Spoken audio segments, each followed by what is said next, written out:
Shri Swami Samarth Austro remedies हबमध्ये आपले स्वागत आहे। आज आपण आपले ग्रहदोष निवारण कसे होतील किंवा कसे होळीत जळून भस्म होतील हे पाहूया।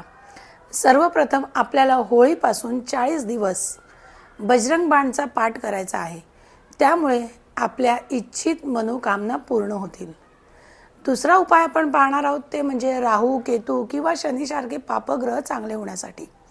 तर आपल्याला एक नारळाचा गोटा घ्यायचा आहे, त्यात गोड तेल भरायचं आहे आणि थोडासा गुळाचा खडा टाकायचा आहे आणि ते आपल्यावरून 7 वेळा उतरवून ते होळीला अर्पण करायचं आहे। त्यामुळे आपल्या मागील सगळ्या बाधा नाहीशा होतील।